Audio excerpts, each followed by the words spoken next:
My dad works in B2B marketing. He came by my school for career day and said he was a big ROAS man. Then he told everyone how much he loved calculating his return on ad spend. My friends still laugh at me to this day.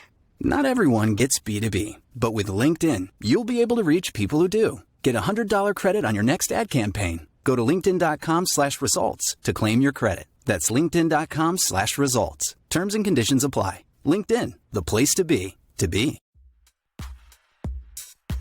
The Portland Trailblazers are just more than 2 weeks away from the start of training camp, and we are here on the Blazer Focus podcast with part 2 of our camp preview, breaking down the forwards. However, we have to start with a little talk about some subtle sort of Blazers trade rumor involving Robert Williams III, put out by Brian Windhorst, and it's also even more intriguing because he mentioned the New York Knicks in connection with Robert Williams, and we all know that that's Craig's team, born and raised in New York. So let's start there. We'll get to the forwards in a second. Let's start with the fact that the Knicks are about to trade 3 first-round picks, Brunson, and toss in Julius Randle. We'll take him off your hands for Robert Williams. Yeah. What do you think? What do you think of this? Just even being out there, because you know the Knicks, they did well last year. They made noise, add a little bit more defense. Yep. Maybe that helps you get over the top in a really deep Eastern Conference. So let's start there. One, we all know the Blazers are going to trade the guy at some point. Would you want him in New York? Would you want him in New York? And what's you going to give up? So I have no idea what you give up for that guy at this point, right? Not much. Not much. I mean, the guy can't play. It's a problem. He can't stay on the court. So the Knicks obviously lost Hartenstein. So Mitchell Robinson was their starting center, got hurt again, and Hartenstein stepped up and was obviously awesome. And then he went out and got a ridiculous amount of money that the Knicks couldn't match. They just couldn't do it. So they've got Sims, Achua, and Mitchell Robinson. None of them are good at offense, so they're all kind of defensive minded. The thing is, it makes sense because the Knicks definitely need another, center. That's the position they need him to be inexpensive and a high upside. We know Robert Williams has a high upside on the defensive rebounding. We just know he can't stay healthy. If he were ever play 70 games, it would be great. But if you're a Knicks fan, you say the exact same thing about Mitchell Robinson. So what the heck? Get one. He only played 31 games last year. Robinson. Yeah. Yeah, and look at the year before. And the year before, his feet keep on, betraying him. So let's shift this then from Williams to Ayton. Oh, the Knicks get they can't do. There's no cap there. Come on, there's no triple A. Julius Randle. There you go. Well, the Knicks wouldn't want to do that, and I don't think the Blazers would want to do that. Really, no, of course right? Not. Of course, he's too old. He's too old. He's too old. He's like almost 30. So, but it makes sense. The one thing that makes sense is that they got to trade people, and we'll talk about that with the forwards. Right. You got to trade people who aren't going to play, who might have value for whatever you can get. Obviously, it didn't work out the way the Blazers wanted when they got Williams. They wanted him to play. They wanted him to be really good, and they wanted to maybe think, oh, maybe the injury is behind him, and keep him or flip him into something, when the dreams of first-round draft picks were still bubbling in the heads of all Blazer fans and the front office. Now, not so much. But, makes sense. And so, I'm fine as long as they don't give up much. Right. We're ready to win now. Yeah. Now, baby. It would be scary to have multiple centers who can't play defense and can't stay healthy for the Knicks. But you mean can't play offense? Sorry, what did I say? Sorry, yeah, can't play offense. Yeah, we got plenty of the Knicks got plenty of offense. I meant can only play defense, but can't stay healthy. But you're right. You guys do have enough offense. Tibbs doesn't care about offense. That's a good point. But circling this back, and from the Blazers angle, you're not overly excited and you're a Knicks fan. You wouldn't want to see the Knicks give up too much. I'm thinking that right now, they may have to just take a couple second-round picks. Of course. Look what happened. We're going to talk about Deni Avdija in a second. And how, and look what the Blazers had to give up a player that many people think is better than him, and first round and 2 first-round picks. And 2 first-round picks, you know what I'm saying? So, yeah, they got to get what they can get at this point, because what's the point of having guys on the roster that aren't in your future, and especially if they can't stay healthy? I mean, we don't even know if he's going to be healthy for camp. That hasn't been confirmed. So, to me, yes, you can't be dreaming in this world where the guy that just missed the entire season, who missed much of the season before, that somebody's going to be like, oh, yeah, I'll give you a first-round draft pick for that. So the only way that could happen is if he plays well, if he gets 20-something minutes a game and kills it and is healthy by the trade deadline, which is just after the All-Star break. And then there's a team out there that says, hey, we need that guy. Then that team may be willing to give up a first-round pick, because you would think it'd be a late 20s pick, and he's healthy and he's got a cheap contract. Why not? Wait, why not? A late first-round pick? Can I be clear here? Be clear. The Blazers traded Malcolm Brogdon and 2 first-round picks and 2 second-round picks to get Deni. Right. So if they took Brogdon and 2 firsts to get Deni, then 1 first for a healthy Robert Williams to a contender that the pick's going to be in the 20s, I think is going to be is doable. Yeah, if that's what you need. Why would you, if you're a top 6 or 7 team in the league, that pick is 25, 26, 27. You don't care about that pick. You don't really want that pick. So if it takes that pick to get a big man that helps you, people are going to do it.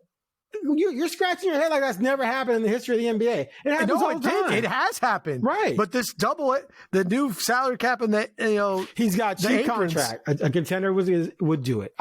Okay. I'm not saying it's going to happen. I'm saying if he's healthy, he's playing well, he's a plus defender, then I think that's the best opportunity to do that would be at the trade line, deadline, or next summer. So I'm not saying it's a 0% chance, but it doesn't look good.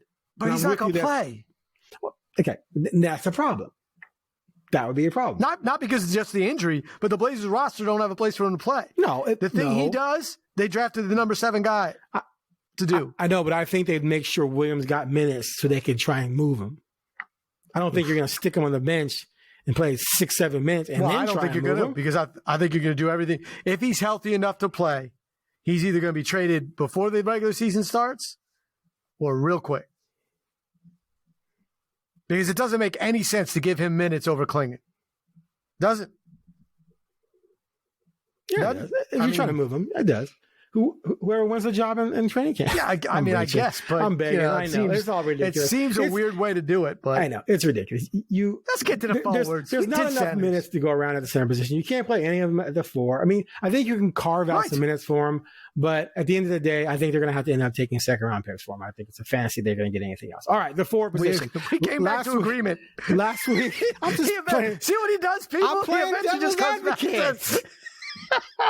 I'm trying to create some discussion. I'm trying to just get things going. Come on. All right. Last week, we talked about the center position. We talked a lot about Klingon and Ayton and what was going to happen with them. And that was very convoluted. But now we get into a maybe even a more interesting situation, because the Blazers right now, Craig, have 2 pretty good forwards. The 4 position is better than it was last year with the addition of Deni. We agree on that. He's going to start next to Grant, assuming Grant isn't traded in the next, few weeks. That's a pretty solid front court. By solid, I mean it's not abysmal. Grant doesn't rebound. Deni rebounds, plays defense. Grant can play defense. Deni's shooting has improved. He's nowhere near the scorer that Grant is, but he gives you size. He's 6'8". So it's a pretty decent forward situation. So let me just ask you, how do you feel about that duo? Even though we know Grant's probably going to be traded at some point within the next 12 months, how do you feel about that pairing as it sits right now? It's fine. Okay, next topic. Anyway, moving on. No, go ahead. No, I mean, it's fine it's decent. Right. We don't really know what Deni Avdija brings yet. I mean, he had a really good statistical year.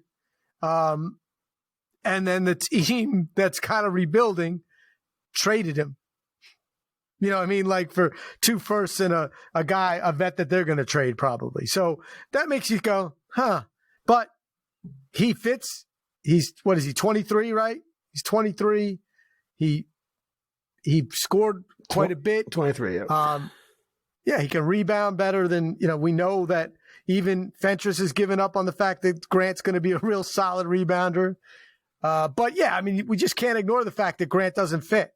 He doesn't fit. So, and you can't ignore that we're now, I don't know, year 462 since the Blazers looking for really strong forwards. So it just it's a piece it's missing. Look, there's a chance Avdija can get better and improve on what he did last year and be a really solid forward or above on a team in 2 to 3 years. So that's fine.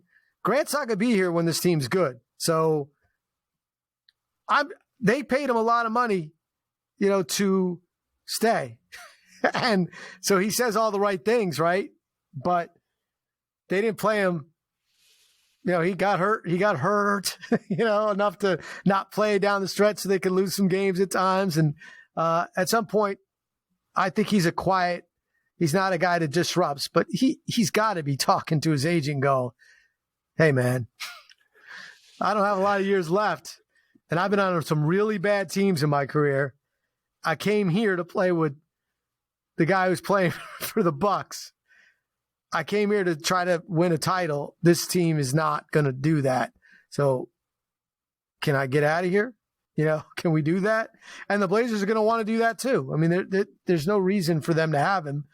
They got to pay somebody. So the contract's not horrific. But the problem is when we're going to talk about all the next guys, they're all the next guys. And they're all like the same. You know what I mean? So they don't have the next guy. Right. To be the forward yet, but that's what rebuilding's about, right?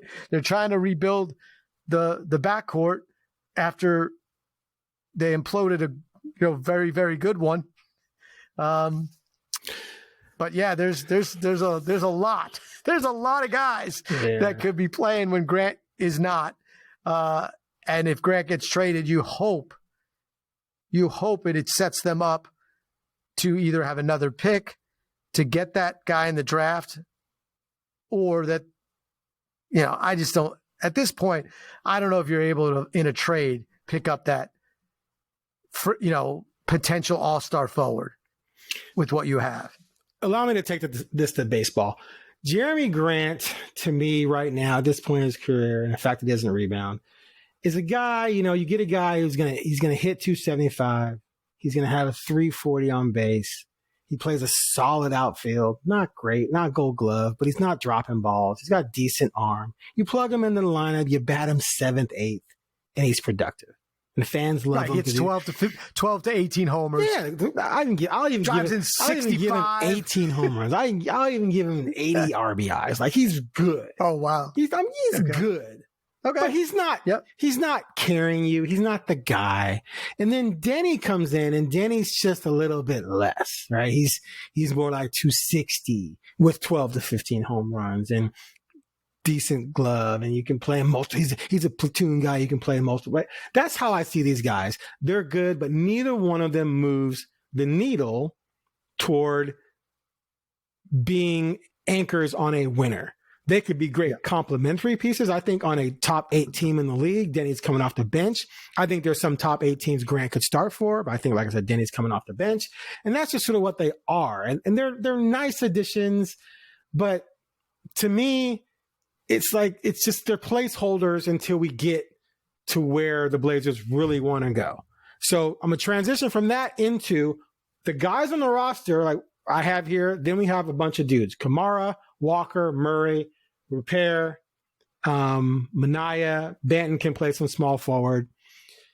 None of these guys, Kamara, I think, can be a role player. Walker may be a role player, but I don't know. So the bottom line is, and I don't even think this is really a question, the Blazers forward of the future, the Blazers impact forward who's going to help this team make the playoffs someday is not on this roster at all. anywhere.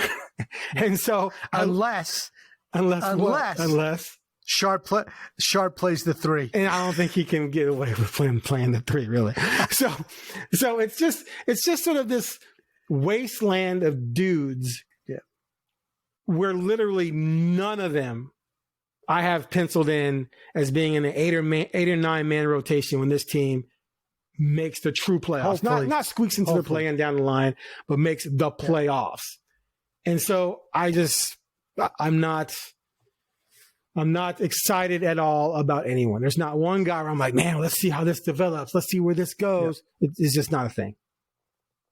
No, they're either too far off in the sense that people are dreaming about repair and maybe this potential, and maybe that can happen when young guys, or you somehow think Kamara 25 is going to play offense really, really well. But there's some disappointment here.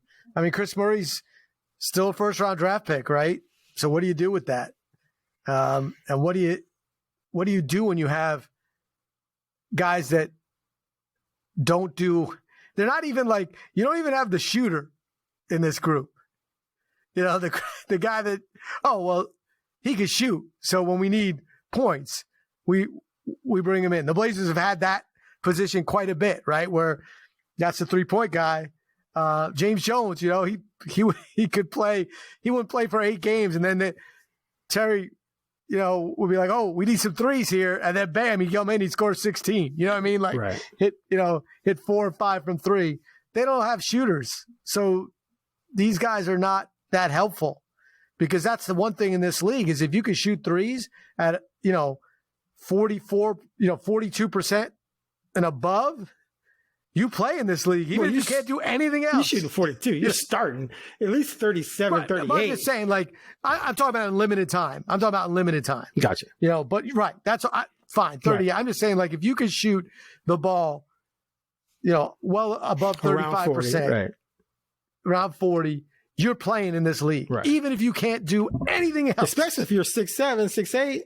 Yes. And if you give any effort, you're a 3-and-D guy. Any effort on defense, you're a 3-and-D guy. You plug him in.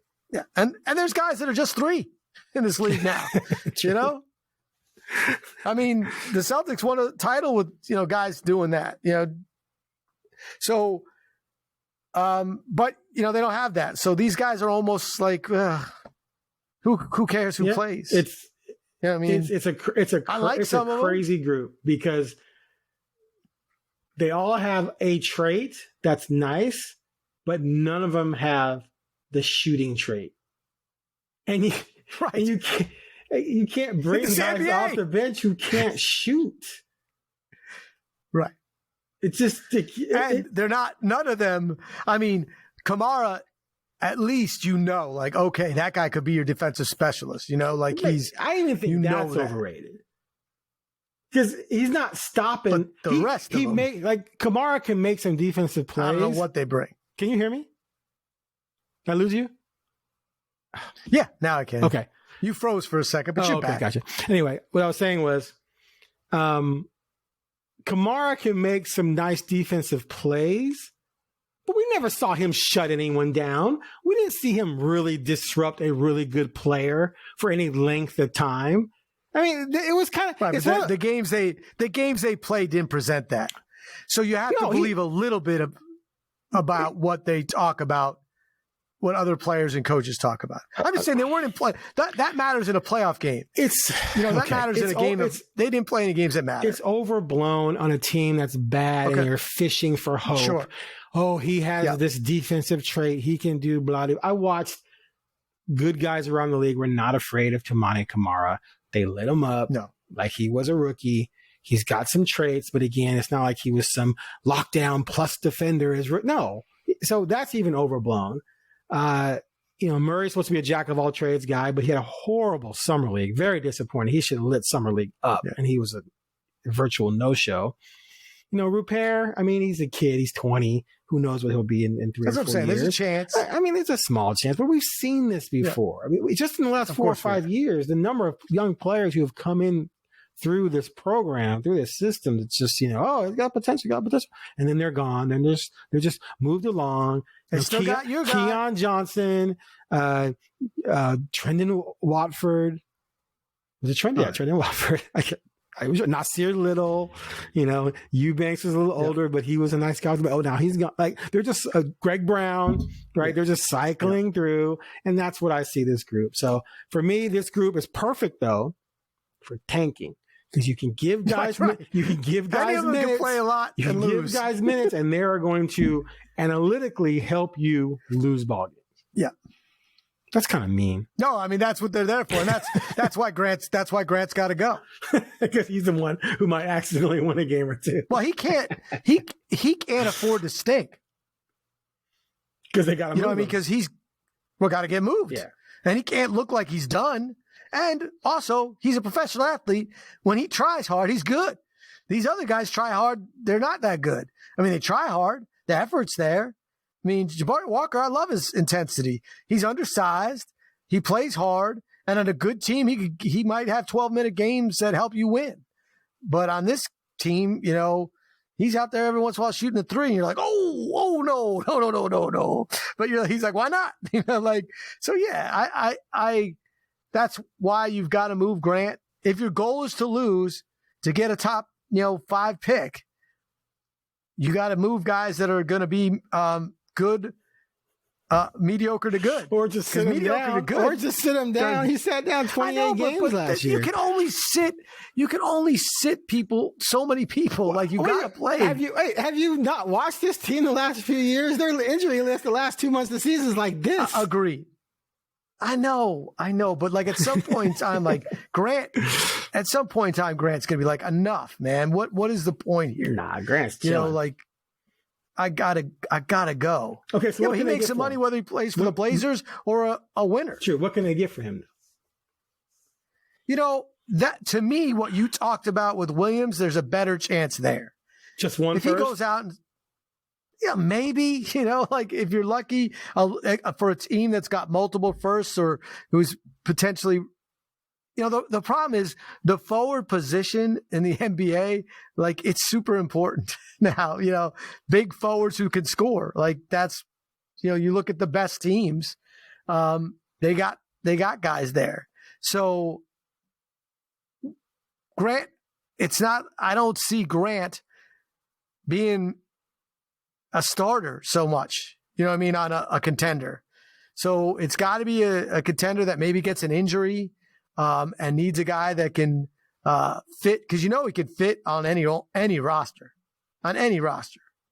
He's and he will fill the holes, right? He'll score a little bit here if you need him to.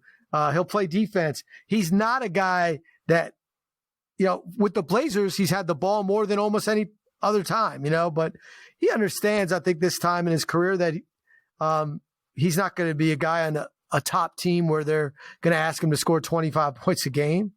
But every once in a while, he'll get 20 for you if you need him. So, yeah, I think a little bit of luck can get you a low first-round pick. I mean, he's not 35. Yeah, well, and plus his contract is high. So you look at Deni, got 2 firsts in Brogdon, but you're not really going to get that for Grant because Grant is older and makes twice as much, right? So a team taking him on is going to penalize you for taking on 4 years at $30 million a year, or even if it's just the last 3 years at $30 million a year, they're going to penalize you that because he's going to be 31 years old and they're taking on all that money. So yeah, I kind of agree with you. That's going to be something like a first and maybe a swap or something, or a couple players thrown in to match salaries or whatever, but it's not going to be as sexy as they or fans may like. Yeah. Let's just say this. Let's just get this out there. Yep. They should not have signed him. I don't agree with that. They should not have signed him. It did not. It doesn't make. I mean, you have to meet the minimum. Right. You have to meet a salary floor, which was raised. But that's not a good reason to sign a dude. But it was high, and he's an asset, so you keep him, and then you hope you can get something for him. It's you're hoping.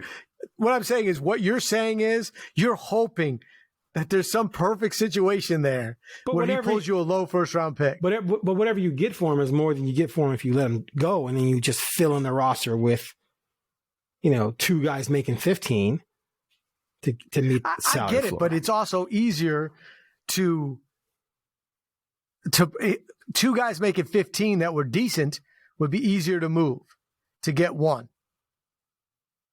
If you're going to try to, move it. I'm just saying the reason they did it was Damian Lillard. And they thought originally. And then when they re-signed him, they were in this in-between spot where they had to make this decision while the Lillard thing was at, coming to to the point of no return. And they put themselves in a situation where they had to sign a guy because they were worried about the minimum. All I'm saying is that's not a great place to be. That's not where you want to be.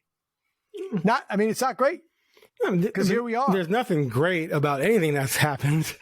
But to me, I don't, let's put it this way. I'm not saying you're wrong. I don't mind them keeping Grant and then planning on flipping him into some type of assets that help you moving forward. Maybe I should have rephrased that. As opposed to letting him walk.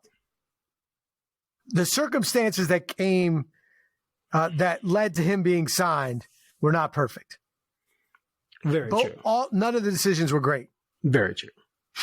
Like not signing him and figuring out how to make the minimum, not great. Signing him on a team where he does not fit your timeline in any way, shape, or form, and you need to move him, it puts you in a position like after the Lillard complete breakdown, you had Brogdon. We're talking about Brogdon, Williams, and Grant as your potential trade pieces to get you something. And now we're not so sure they're going to get you something. Right. That's going to really move the needle. Now, and I just want to say I've got high hopes for Deni. Okay, I'm going to be the biggest Deni fan. What's your high hope?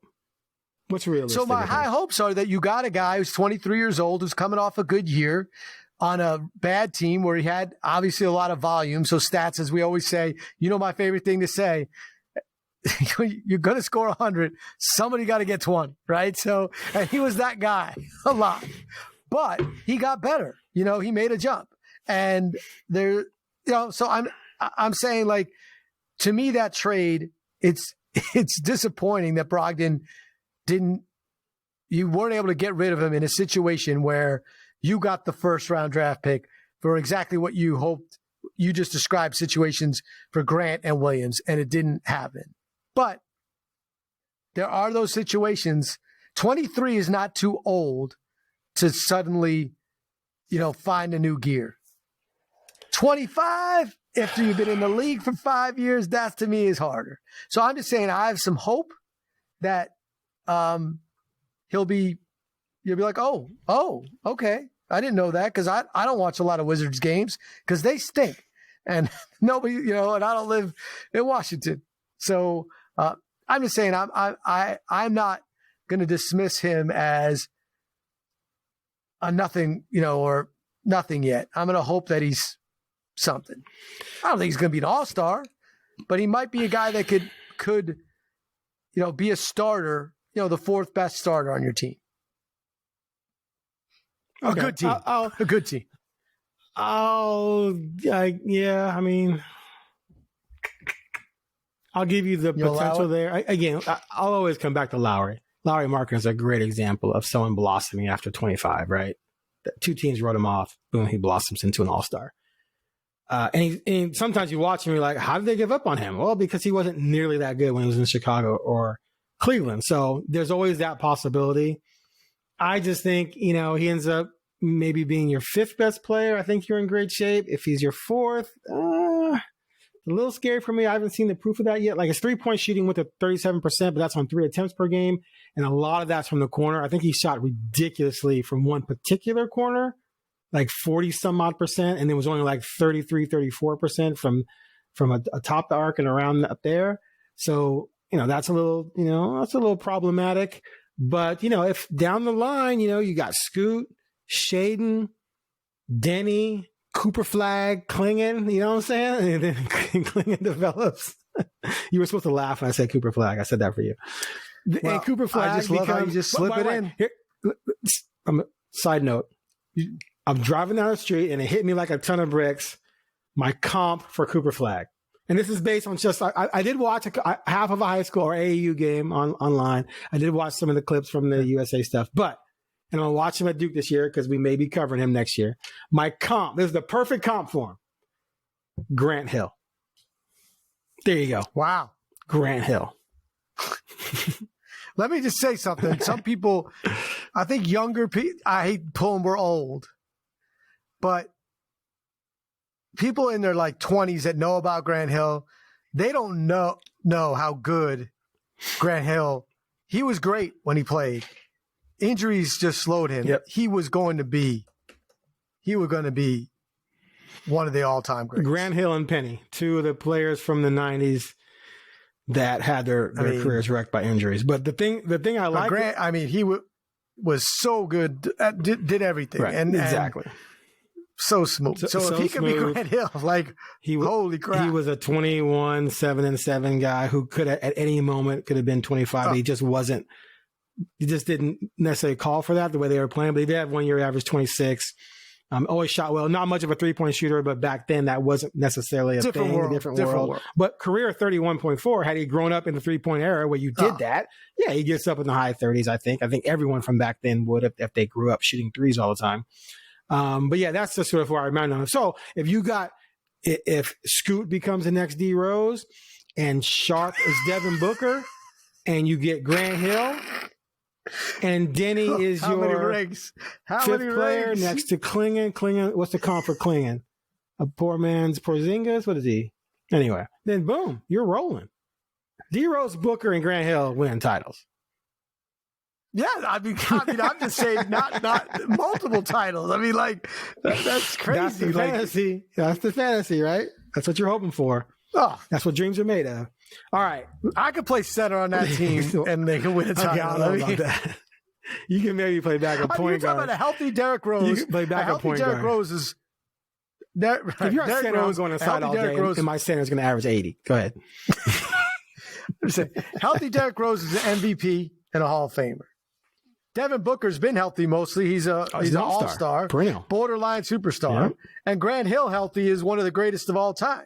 So that's like the Bulls you grew up watching right there. You go. That's the fantasy. Yeah, then Klingon just has to be Dennis Rodman, taller, but just rebound and play crazy defense, and you get 6 titles. Super easy. All right, I can't wait to see Scoot play baseball for a year. All right, I got one fan question from Emily T.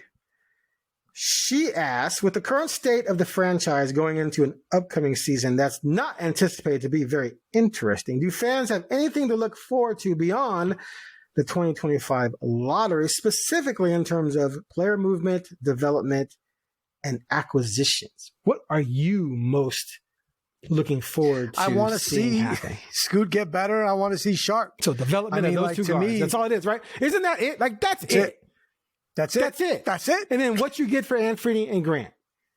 That's all. Those are the most intriguing things. But to me, yes, that's something. But if those other two things aren't, if there's not a lot of progression from the two guards, it doesn't matter what you get because we know they're not going to get, all-stars for these positions, right? And if they get assets, you got to wait. If they're draft picks, you got to wait. No, it's all about Scoot and Sharp. Right. It's all about Sharp. There's no more excuses for Sharp. That's it. If you can't do it in year 3, we start giving up on you. You know what I mean? All right, we'll talk more about it. If you can't be a consistent starter in the NBA and show that you can play. I'm saying that's it. You get 3 years usually. Come on. As a rookie when you're playing. Now, he didn't play last year because he was hurt. Okay, so you're not counting. I'm not saying he's got to be the all-star, but we got to see more flashes. We got a month. Okay. We got a month last year. Okay. Well, I'm not saying he's got to be Devin Booker, but we have to say, okay, yeah, he just needs. Gotcha. He done it all. He does it consistently. 3 out of 5 games, he's the best player on the court at times and with high potential. Okay. And Scoot has to prove that he can play in the NBA. No, but I mean, be a starting point guard in the NBA that's last year. We're going to talk a lot about this next week. All right, you threw me up. You got me crazy. We're done. We're doing guards next week. Let's not give away too many of our hot takes on the guards. But I'm in agreement with you. All right, you got anything else that you want to add about these floors? Because I know that's it. They got me all fired up, ready to go. All right, that is it for the Blazer Focus podcast. We'll be back next week to talk about the guards and about OG coming to Portland for Robert Williams. Catch you later.